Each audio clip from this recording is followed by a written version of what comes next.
Good morning मित्रों, मेरे सभी विद्यार्थियों। जैसा कि आप लोगों को पहले वीडियो में हमने क्लास 10 के बायोलॉजी के बात किया है और उसी सीरीज में अब आपको अगला वीडियो हम प्रस्तुत करने जा रहे हैं। आज की इस वीडियो में हम आपसे बात करेंगे आहार नाल के एक अगले टॉपिक का, जो आहार नाल के सबसे महत्वपूर्ण टॉपिक होता है। उस टॉपिक के बारे में आपसे हम बात करेंगे और आइए इसके बारे में हम लोग विस्तार से जानते हैं। इस टॉपिक का हम बात करेंगे वह मेरा है आमाशय ग्रंथि। और आमाशय ग्रंथि की कुछ चर्चा हम इसके पिछले वीडियो में आप लोगों को कर चुका हूं, लेकिन मैं बोला था कि अगले वीडियो में मैं इसका विस्तार से चर्चा करूंगा। और आइए और उस आमाशय ग्रंथि का जो मेन हमारा मुख्य चीज़ होता है उसके बारे में हम बात करेंगे। उसका नाम है आमाशय ग्रंथि या जठर ग्रंथि। ये आमाशय ग्रंथि का सबसे महत्वपूर्ण आपका भाग है, जो सबसे हमारा आमाशय जो है उसका सबसे महत्वपूर्ण भाग है। उसका आमाशय ग्रंथि या जठर ग्रंथि दोनों बात एक ही है। आमाशय ग्रंथि कहिए या जठर ग्रंथि कहिए। यह आमाशय ग्रंथि जो होती है, ये ग्रंथि क्या है, मैं पिछले वीडियो में आपको बता चुका हूँ कि आमाशय ग्रंथि जो होता है, आमाशय में गड्ढे गड्ढे प्रकार के हो जाते हैं, ग्रंथियाँ होती है। ग्रंथि का मतलब गड्ढा टाइप का होता है। उसी को हम लोग जो है कि आमाशय ग्रंथि कहेंगे या जठर ग्रंथि कहेंगे। दोनों बात एक ही है, आमाशय ग्रंथि कहिए या जठर ग्रंथि। अब चलिए, ये जो जठर ग्रंथि है, आमाशय ग्रंथि है, इनकी विस्तार हम चर्चा करेंगे। तो यह जो आपका आमाशय ग्रंथि होता है, जिस जठर ग्रंथि होता है, उसमें 3 प्रकार की कोशिका होती है। पहली कोशिका का नाम है जिसमें श्लेष्मा, पहला कोशिका जो है इसमें जो आता है उसका नाम है श्लेष्मा, और या दूसरी उसकी नाम है म्यूकस।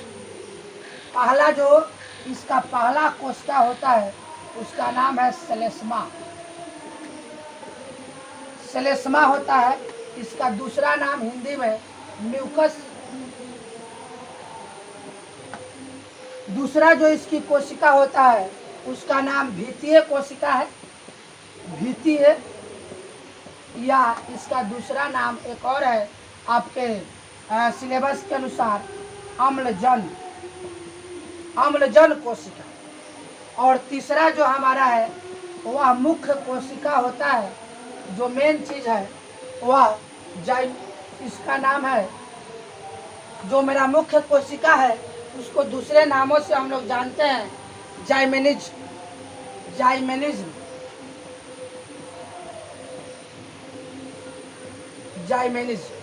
ये कोशिका इसमें लगा सकते।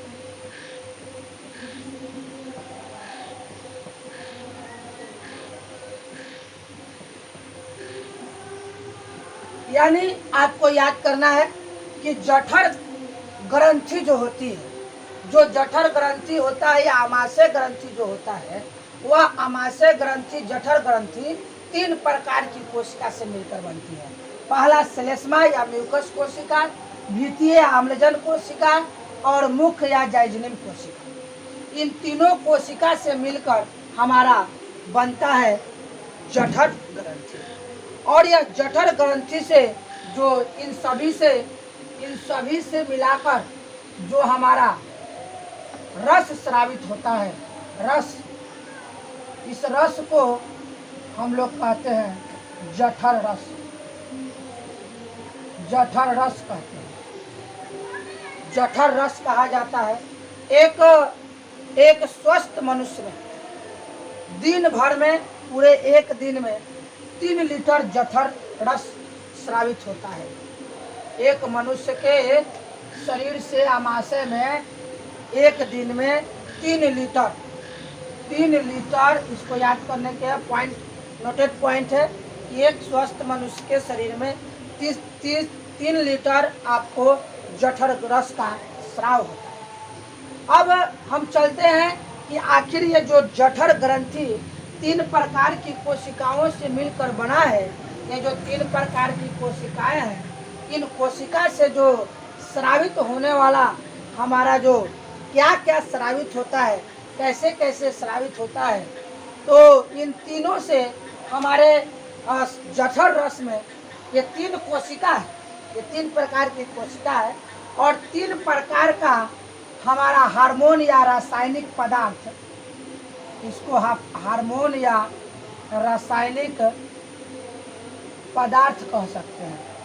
3 प्रकार का रासायनिक पदार्थ इन कोशिकाओं से 3 कोशिका से 3 प्रकार का रासायनिक पदार्थ हमारा स्रावित होता है। जो सबसे पहला है, एक है सबसे पहला हमारा जो है वह है हाइड्रोक्लोरिक अम्ल। हाइड्रोक्लोरिक अम्ल, हाइड्रोक्लोरिक अम्ल। दूसरा जो स्रावित होता है वह है म्यूकस और तीसरा जो स्रावित होता है वह है निष्क्रिय निष्क्रिय होता है, निष्क्रिय पेप्सिनोजेन, पेप्सिनोजेन। 3 प्रकार की हार्मोन, 3 प्रकार की रासायनिक पदार्थ हमारे कोशिका से, इन तीनों कोशिकाओं से श्लेष्मा, द्वितीय मुख्य कोशिका, श्लेष्मा, म्यूकस और इनसे 3 प्रकार की रासायनिक पदार्थ स्रावित होती है। और जब ये तीनों प्रकार की रासायनिक पदार्थ आपको जठर रस में पाए जाते हैं, जो जठर रस होता है उसमें ये तीनों प्रकार की रासायनिक पदार्थ हाइड्रोक्लोरिक अम्ल, म्यूकस और निष्क्रिय पेप्सिनोजेन, ये तीनों प्रकार की रासायनिक पदार्थ हमारा जठर रस के अंतर्गत आता है और यह जठर रस में ये तीनों प्रकार का रासायनिक पदार्थ मिला होता है। जो हमारे 3 कोशिका श्लेष्मा, द्वितीय और मुख्य कोशिका से निकलता है जठर रस, उसमें तीनों प्रकार की पदार्थ हमारा पाया जाता है। अब आइए कि अब हम चलते हैं कि ये जब स्रावित होती है हमारे आमाशय में, तो भोजन को पचाने में कैसे कैसे काम करता है। तो सबसे पहले हम HCl, रासायनिक नाम है हाइड्रोक्लोरिक अम्ल, HCl। इस HCl का 2 काम है। एक काम है कि कार्बोहाइड्रेट, जो हमारे शरीर में भोजन का सबसे ज़्यादा पार्ट हमारा कार्बोहाइड्रेट से होता है, उस कार्बोहाइड्रेट को ये पचाने का काम करता है, 1 नंबर पाचन का काम करता है। और दूसरा काम करता है कि भोजन के साथ जो भी बैक्टीरिया, हवा पानी के साथ या भोजन के साथ जो भी बैक्टीरिया होता है, अब जो भी बैक्टीरिया इसके पावर, इसके क्या कहते हैं, शक्ति के अनुसार होता है, उन सभी बैक्टीरिया का यह जो है कि ये क्रश कर देता है। जैसे भोजन हम लोग खा रहे हैं, भोजन जो हम ले रहे हैं उसमें कोई विषाक्त नहीं है। भोजन जो है हमारा, वह भोजन हमारा क्या कहते हैं कि उसमें किसी प्रकार की बैक्टीरिया हो, या पानी हम पी रहे हैं उसमें पर किसी प्रकार की बैक्टीरिया हो, तो उन बैक्टीरिया को हाइड्रोक्लोरिक अम्ल, चूँकि अम्ल है तो ये उसको ख़त्म कर देता है। और दूसरा नंबर काम क्या करता है कि भोजन का पाचन करता है। ये किसका काम है? भोजन का पाचन करना, कार्बोहाइड्रेट की, और साथ साथ बैक्टीरिया को मारना। ये काम है आपको हाइड्रोक्लोरिक अम्ल का, जिसको हम लोग रासायनिक सूत्र के रूप में HCl के नाम से जानते हैं। नंबर दूसरा है म्यूकस। ये म्यूकस क्या है भाई? तो म्यूकस हमारे भोजन की पाचन का कोई भाग नहीं है, भोजन पचाने का इसका काम नहीं है। इसका काम क्या है? ये हाइड्रोक्लोरिक अम्ल जो होता है ये बहुत ही पावरफुल अम्ल होता है, बैक्टीरिया को मार सकता है, भोजन को पचा सकता है। तो हमारा जो आमाशय ग्रंथि है, आमाशय ग्रंथि के चारों तरफ उसकी दीवारों पर ये फैला हुआ रहता है, और म्यूकस, और ये फैल करके हाइड्रोक्लोरिक अम्ल से हमारे आमाशय की दीवारों को सुरक्षा करता है। और म्यूकस हमारे आमाशय की दीवारों को, आमाशय की जो दीवार है उसको हमारा सुरक्षा करता है म्यूकस। उसका काम है सुरक्षा प्रदान करना। इसके बीच में जैसे अब कोई व्यक्ति ऐसा होता है, मनुष्य जो होता है कच्चा मांस खा जाता है, तो कच्चा मांस जब वो खा जाता है तो कच्चा मांस उसके अमाशय में जाकर डाइजेस्ट हो जाता है, पच जाता है, तो मांस है और अमाशय भी मांस का बना हुआ है, तो भाई अमाशय क्यों नहीं पचता है, वो क्यों नहीं नष्ट हो जाता है। तो यही हमारा जो म्यूकस है, यही म्यूकस उसकी सुरक्षा प्रदान करता है, जिसके कारण हाइड्रोक्लोरिक अम्ल का प्रभाव उस अमाशय की दीवार पर नहीं पड़ता है। अब आइए तीसरा नंबर में है निष्क्रिय पेप्सोनोजन। निष्क्रिय पेप्सोनोजन इसलिए कि यह जब जठर रस में होता है तो एक क्रिया नहीं करता है, अकेले ये क्रिया नहीं कर सकता है। जब यह पेप्सिनोजन आपका क्या कहते हैं हाइड्रोक्लोरिक अम्ल के साथ जब मिलता है, हाइड्रोक्लोरिक अम्ल जब पेप्सिनोजन जो है, पेप्सिनोजन जो है अब जब मिल जाएगा HCl से, हाइड्रोक्लोरिक अम्ल से, पेप्सिनोजन आपका हाइड्रोक्लोरिक अम्ल से जब प्लस होता है तो यहाँ पर यह जो पहले से तो चूंकि पेप्सिनोजन आपको निष्क्रिय है, ये तो निष्क्रिय है आपका, ये क्रिया करने के लायक है नहीं, लेकिन जब हाइड्रोक्लोरिक अम्ल के साथ मिलता है तो ये सक्रिय हो जाता है। कौन? पेप्सिनोजन। पेप्सिनोजन आपको हाइड्रोक्लोरिक अम्ल के साथ मिलता है तो वो सक्रिय हो जाता है, और सक्रिय होने के बाद यह बदल जाता है पेप्सिन में, सक्रिय होगा तो यह बदल जाएगा आपको पेप्सिन में, हाइड्रोक्लोरिक अम्ल को बदल जाएगा पेप्सिन में बदल जाएगा। कब? जब हाइड्रोक्लोरिक अम्ल से मिलेगा तब। और जब अब पेप्सिन जब ये होगा, जब ये पेप्सिनोजन से पेप्सिन होगा, हाइड्रोक्लोरिक अम्ल के साथ मिल करके क्रिया करके जब हो जाएगा, तब क्या होगा कि अब वह प्रोटीन को खोजेगा। प्रोटीन मतलब जैसे हम लोग मीट खाते हैं, मछली खाते हैं, दूध खाते हैं, दही खाते हैं, अंडा खाते हैं, दाल खाते हैं, ये सब क्या है? प्रोटीन, प्रोटीन धनी ये सब भोज्य पदार्थ है, भोजन के पदार्थ है।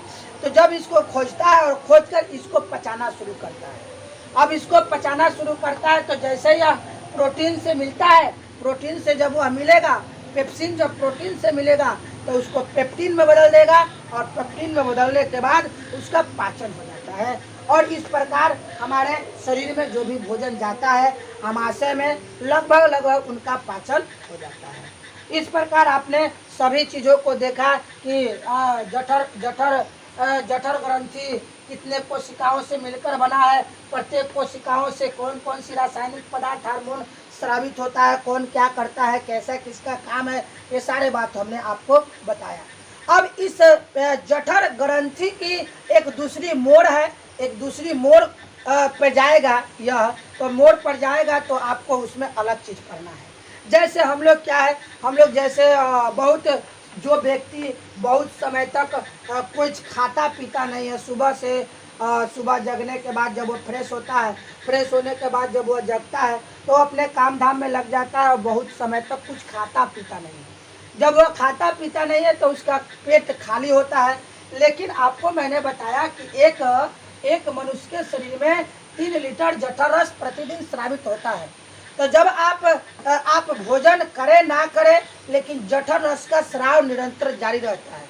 तो जब जठर रस का स्राव निरंतर जारी रहता है तो उसके बाद होता क्या है कि जठर रस आपके खाली आमाशय में जाता है, और जा करके वहाँ पर भोजन तो उसे पचाने के लिए मिलता नहीं है। तो जब भोजन पचाने के लिए नहीं मिलता है, म्यूकस भी होता है, वो भी सुरक्षा प्रदान करता है, लेकिन हाइड्रोक्लोरिक अम्ल की मात्रा अधिक होने के कारण क्या होता है कि वह जो है कि आमाशय की दीवार पर म्यूकस सुरक्षा होने के बावजूद भी वह प्रभाव डालने लगता है, और प्रभाव डालने लगता है। और अगर यही बात अब कभी कभार हम 1-2 दिन अगर उपवास कर लेते हैं या खाली पेट रह जाते हैं तो उसकी कोई बात नहीं है, लेकिन यही मामूल बन जाता है। अगर वह रोज़ खाली पेट ही रहता है तो उसकी मामूल बन जाता है, और उस मामूल के अनुसार से क्या कहते हैं कि जठर रस उस पर रोज़ प्रभाव डालता रहता है, जिससे क्या होता है कि आमाशय की जो दीवार होती है, उस आमाशय की दीवार में घाव हो जाता है, छोटे छोटे दाने हो जाते हैं, और वो दाने आपके आमाशय में पाचन क्रिया होने में आपको दिक्कत देने लगता है और बाद में आपके कुछ समय के बाद आपको तकलीफ भी देने लगता है। तो इस क्रिया को, ये जो छोटे छोटे घाव होते हैं, उसका नाम है peptic ulcer. Peptic ulcer, peptic ulcer इसलिए कि पेप्सिनोजेन के प्रभाव से ये होता है, तो इसका नाम है पेप्टिक अल्सर। तो हम जाते हैं डॉक्टर के पास, तो कहता है कि आपको अल्सर हो गया है। और जब अल्सर की इलाज चालू होती है, और इलाज चालू होती है मेडिकल रूप से, जब अल्सर का इलाज होता है तो आप लोगों को क्या होगा कि उसमें इलाज अगर सही सुचारू रूप से हुआ तो ठीक होगा, अगर उसमें भी लापरवाही की जाएगी तब वो अल्सर जो है कैंसर को बदल जाता है। और जब कैंसर हो जाती है तो हमारा आमाशय बिल्कुल रूप से, मतलब पूर्ण रूप से मेरा बर्बाद हो जाता है, ख़त्म हो जाता है, घाव हो जाता है। और घाव के बाद उससे मवाद निकलते निकलते निकलते एक समय ऐसा होता है कि वह आमाशय की दीवार फट जाती है, उसमें छिद्र हो जाती है, और हम कोई भी भोजन करते हैं तो वह भोजन का पाचन नहीं होता है, अम्ल गिर जाता है, और हम पूर्ण रूप से बहुत बड़ी बीमारी के चक्कर में पड़ जाते हैं, और साथ ही साथ हमारा शरीर पूर्ण रूप से अस्वस्थ हो जाता है, और अंत में हमारे अपनी जान को भी देना पड़ जाता है। तो इस बहुत ही इम्पोर्टेंट टॉपिक में आप लोगों को बताया गया। तो इसमें यही है कि आप लोगों को कोई भी मनुष्य हो, उसे खाली पेट कम रहना चाहिए। हाँ, ऐसे बहुत सी समय आती है, रहता है, लेकिन एक रूटीन की तरह खाली पेट नहीं रहना चाहिए, क्योंकि खाली पेट रहने से ये सारी चीज़ें जो आप पढ़े हैं, ये रासायनिक पदार्थ आपके शारीरिक कोशिकाओं पर, अंगों पर प्रभाव डालने लगता है, जिससे आपका शरीर बर्बाद हो जाता है। फिर इसके बाद हम अगले वीडियो में मिलेंगे। छोटी आंत इसके बाद चैप्टर है, तो छोटी आंत बड़ी आंत अब एक वीडियो में हम समाप्त कर देंगे। इसके बीच में कुछ और भी पार्ट है, यकृत, लीवर के बारे में पढ़ना है। तब तक के लिए